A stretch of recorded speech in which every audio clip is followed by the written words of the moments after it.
Welcome back to Semper Fi Mechanic. Please subscribe. Take 3 seconds and subscribe, please, right now.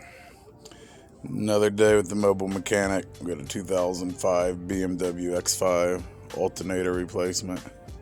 The battery's in the trunk. That's where I took off the negative and positive cable, but you can do it right there as well. But I took them both off in the trunk. Got a map sensor here. Just push it in and pull out.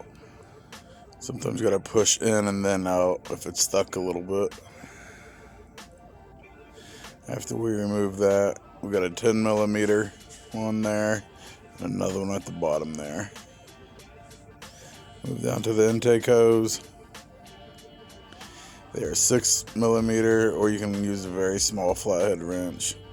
Just loosen, there's 2 of them there. Loosen them both up. And then you'll be able to remove all this in one big piece, the whole assembly.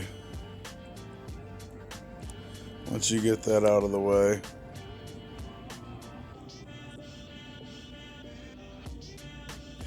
power steering reservoir, 13mm, there's 2 of them. One there and one there. Because we need to move that out of the way because the alternator is right below it. There's a ratchet strap, that's what I used, and I strapped everything to the side. Right there, it's a 6 or 7mm Allen wrench. Take that out. All we're doing is creating some movement.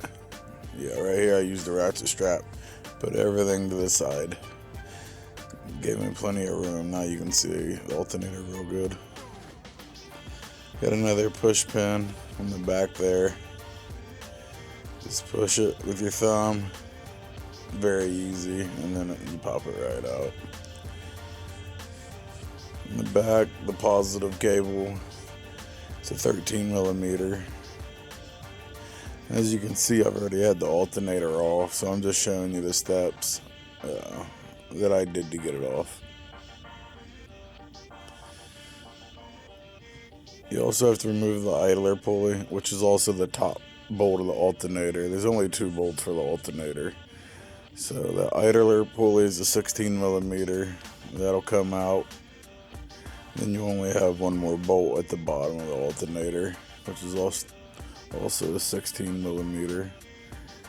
You'll see it down here. Like I said, I already got it removed, but you can see where it goes. Right there, little hole. Once you take that out, like I said, both of them will come out. Alternator comes out the top, very easy. So, very easy job. I charged $120, did it in about an hour and 15 minutes. So, another day with the mobile mechanic.